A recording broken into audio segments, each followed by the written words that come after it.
Shalom, saudara yang dikasihi Tuhan Yesus Kristus. Selamat malam, salam sejahtera buat saudara semua dimanapun saudara berada. Damai dan sukacita oleh Roh Kudus melimpah senantiasa dalam hati dan kehidupan saudara semua.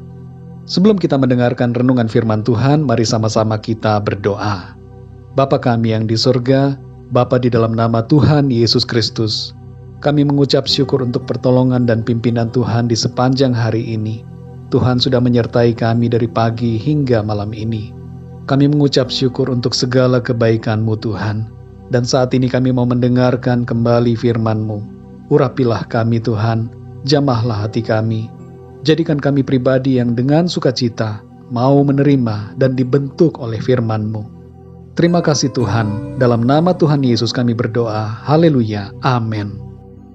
Saudara yang dikasih Tuhan, ayat renungan kita pada saat ini terdapat di dalam kitab Kejadian, pasal 28 ayat yang ke-16. Tertulis demikian.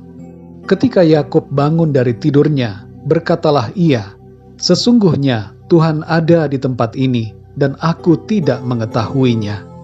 Saudara yang dikasih Tuhan, ketika Yakub sedang tertidur di suatu tempat, ia mengalami mimpi yang luar biasa. Sebuah mimpi dari Tuhan.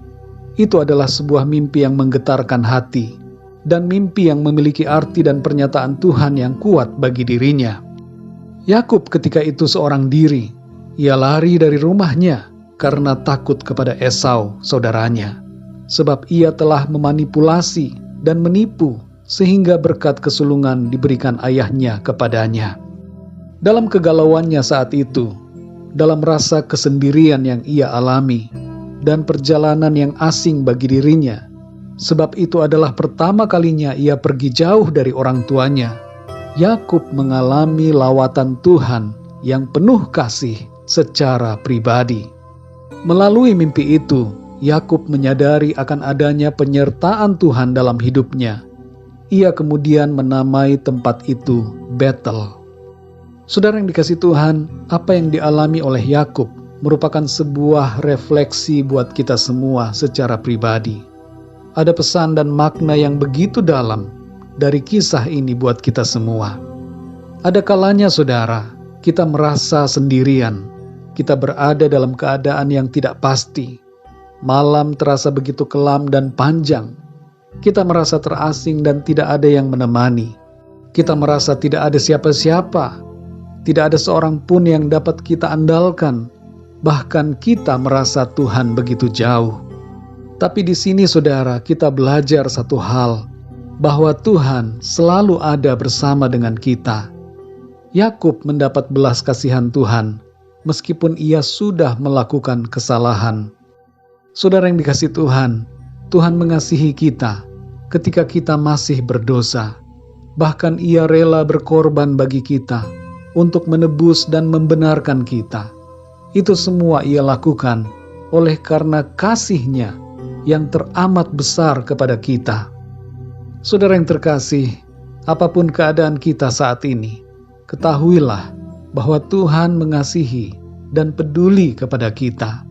Tuhan ada bersama-sama dengan kita dan mau agar kita memahami bahwa Tuhan menyertai kehidupan kita, orang-orang yang dikasihi-Nya. Pada waktu Yakub mengalami mimpi itu, ia belum begitu mengenal Tuhan. Namun bagi kita saat ini saudara, kita bersyukur karena kepada kita telah disingkapkan berbagai rahasia hikmat mengenai Tuhan, mengenai sifat dan karya-Nya dalam hidup kita. Saudara yang dikasih Tuhan, realita roh mengenai penyertaan Tuhan dapat kita lihat juga dalam 2 Raja-Raja 6 ayat 17. Di mana di situ Elisa disertai oleh para pasukan malaikat Tuhan. Sesungguhnya saudara, Tuhan menyertai dan menjagai setiap orang-orang yang percaya. Tuhan Yesus berkata dalam Matius 28 ayat 20, "Aku menyertai kamu senantiasa sampai kepada akhir zaman." Ini merupakan janji bahwa kehadiran Tuhan selalu ada dalam kehidupan kita. Malam ini saudara, ketahuilah dan sadarilah bahwa ada Tuhan dan para malaikat-Nya yang menjagai dan menaungi kita dengan kuasa-Nya. Jangan takut, jangan merasa sendirian, jangan gelisah hati kita. Jangan cemas dan khawatir, sebab Tuhan yang penuh kasih itu ada bersama-sama dengan kita di tempat di mana kita berada. Tuhan ada di tempat ini, saudara, tepat di lokasi kita, dan dimanapun kita pergi, di situ ada Tuhan yang menyertai kita. Mari kita berdoa, saudara. Bapa kami yang di sorga, Bapa, di dalam nama Tuhan Yesus Kristus, kami bersyukur untuk firman-Mu yang memberikan kami kesadaran akan kehadiran Tuhan dalam hidup kami. Engkau hadir di tempat di mana kami berada. Engkau ada bersama-sama kami dalam kesendirian kami. Engkau menjagai dan menemani kami. Terima kasih Tuhan atas penyertaan-Mu yang sempurna, dahsyat dan ajaib. Ada kalanya kami tidak menyadari akan kehadiran-Mu Tuhan. Kami merasa sendirian, padahal Engkau ada menemani. Kami bersyukur untuk kasih-Mu dan penyertaan-Mu ya Tuhan Yesus. Kami mengerti sekarang dan percaya akan janji firman-Mu bahwa Engkau selalu bersama-sama dengan kami di setiap saat dan waktu. Malam ini ya Tuhan, berikanlah kami tidur yang nyenyak. Lindungilah kami dengan kuat kuasa-Mu Tuhan. Bangunkanlah kami kembali besok pagi dengan tubuh yang sehat diberkati Tuhan, untuk kami pakai memuliakan nama Tuhan. Jamahlah ya Tuhan yang sedang sakit saat ini, sembuhkanlah dengan kuasa-Mu. Yang lemah Tuhan kuatkan, yang bersusah hati Tuhan hiburkan, yang sedang putus asa Tuhan bangkitkan iman dan pengharapan mereka kepada Tuhan. Dan berikanlah jalan keluar ya Tuhan bagi setiap dari kami yang mengalami persoalan dan masalah dalam kehidupan. Terima kasih ya Tuhan, kami bersyukur dan serahkan semua ke dalam tangan-Mu.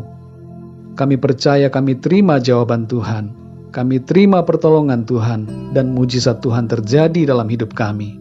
Dalam nama Tuhan Yesus Kristus, kami berdoa dan mengucap syukur. Haleluya, amin. Puji Tuhan, saudara yang dikasih Tuhan, saya percaya firman Tuhan menjadi berkat dan kekuatan buat saudara semua.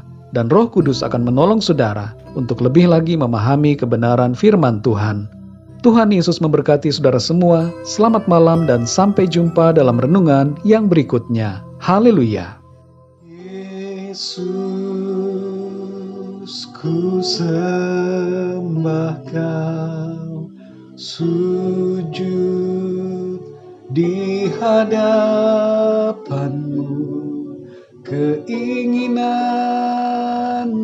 dalam hidupku hanya untuk menyembah-Mu.